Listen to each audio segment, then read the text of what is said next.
Bienvenido a Graz Contadores. En esta ocasión, vamos a ver uno de los conceptos más importantes sobre la ley antitrámites y la corrección de errores formales según la DIAN. Ahora, pensemos en una situación muy común.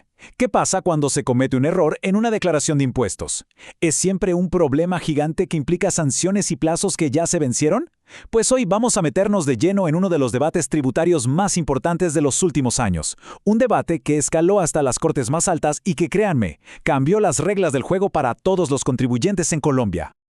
Para entender bien esta historia, primero hay que ubicarse en el dilema central que enfrentaba cualquier persona o empresa al darse cuenta de que se había equivocado en una declaración que ya había presentado. Muy bien, entremos en materia. Absolutamente todo, se resume en la diferencia entre estos dos caminos para corregir una declaración. Por un lado, tenemos la corrección sustancial. Esta es la vía, digamos, dura, regida por el Estatuto Tributario. Es para errores que sí cambian el impuesto a cargo, tiene un plazo súper estricto de 1 año y, sí, puede generar sanciones. Por otro lado, está la corrección formal, que viene de la ley antitrámites. Es para errores que no tocan el impuesto, se puede hacer en cualquier tiempo, y lo mejor, no genera sanción. La pregunta del millón era, omitir una retención, ¿qué tipo de errores? Para desenredar todo este tema, vamos a seguir este camino. Primero, vamos a definir bien qué es ese dilema del error formal. Después, veremos el choque de trenes entre la DIAN y los contribuyentes con un caso de la vida real. Analizaremos la sentencia que finalmente unificó el criterio, veremos cómo se aplicó esa decisión y al final sacaremos las lecciones más importantes. Empecemos entonces por el núcleo del problema. El concepto clave aquí es el error formal de imputación. Esto no es un error en el cálculo del impuesto. No. La base gravable, el impuesto que se calculó, todo eso está perfecto. El error ocurre, por así decirlo, en la sección de pagos. Es como si al momento de pagar una cuenta se nos olvidara aplicar un cupón de descuento o un saldo que teníamos a favor. El valor de la cuenta del impuesto no cambia. Lo que cambia es el monto final que hay que desembolsar. Eso es justo lo que pasa cuando se omite una retención en la fuente. Se afecta a la cuenta corriente con la DIAN, no el impuesto como tal. Pero claro, este dilema no era solo teórico. Generó una disputa larguísima entre la Administración de Impuestos y los contribuyentes. Y la mejor forma de entender esta pelea es con un caso real que lo llevó todo a un punto crítico. Aquí tenemos a nuestro protagonista, Corporación Colombiana de Logística. Imagínense, están en el 2020 y se dan cuenta de algo. En sus declaraciones de IVA de 2017 y 2018 se les olvidó incluir unas retenciones que les habían practicado. Y ojo con las fechas, porque para el 2020 el plazo de 1 año del famoso artículo 589 ya había pasado, pero hace rato. Ahora, lo que pone esto en perspectiva es el impacto en el bolsillo. Miren este ejemplo, solo del primer bimestre de 2017. La empresa había declarado retenciones por casi 46 millones, cuando en realidad eran casi 128 millones. Esa pequeña diferencia hacía que el saldo a pagar bajara de 747 millones a 668 millones. Si se multiplica un impacto así por varios bimestres, se entiende perfectamente por qué esta batalla valía la pena.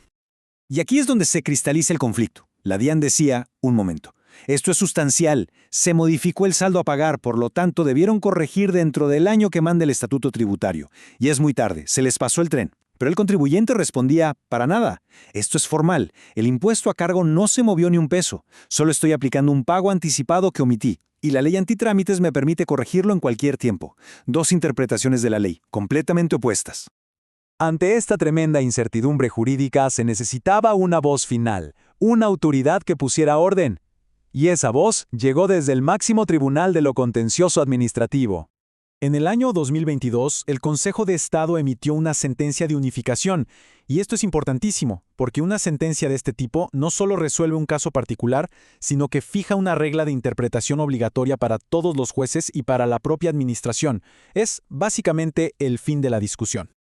Y esta es la frase demoledora del fallo. Escuchen con atención. La solicitud para corregir errores de imputación, como los saldos a favor o las retenciones, no está sometida a los plazos estrictos de los artículos 588 y 589 del Estatuto Tributario. Punto. El Consejo de Estado le dio toda la razón al argumento del contribuyente. ¿Pero por qué falló así la Corte? Su razonamiento fue muy claro y lógico. Primero, reafirmó que imputar una retención es un mecanismo de cuenta corriente, no un elemento que define el impuesto. Segundo, que esto no cambia los hechos económicos que generaron la obligación. Tercero, que solo afecta la manera en que se paga la deuda. Y por último, limitar ese plazo iba totalmente en contra del objetivo de la ley antitrámites, que es simplificarle la vida a la gente, no complicársela. Con una regla del juego tan clara, establecida por la máxima autoridad, el siguiente paso era ver cómo esto se aplicaba en la práctica, en el mundo real. Y la aplicación fue directa, como un efecto dominó. En 2022, el Consejo de Estado unifica la regla. Para junio de 2025, basándose en esa regla, la Corte le dio la victoria a Corporación Colombiana de Logística.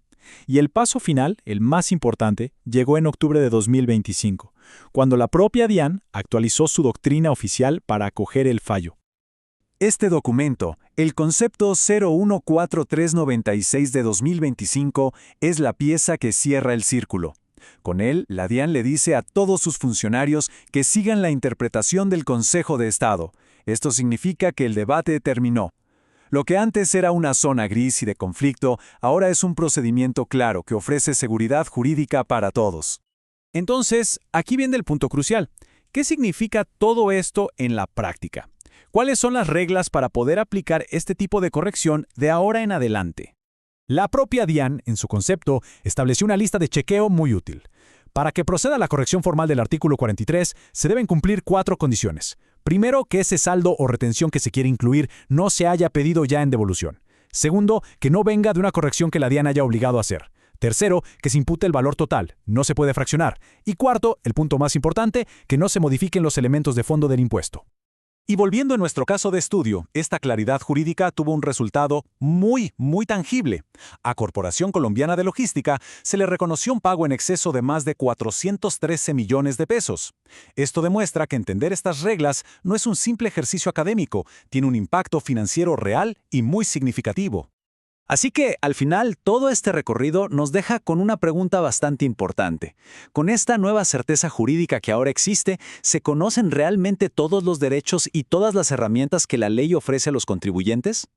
Esto fue Gratz Contadores. Si este contenido te ayuda a entender mejor la normativa tributaria, te invito a seguirnos en todas nuestras redes sociales como Gratz Contadores, donde compartimos tips, doctrina y novedades tributarias todos los días.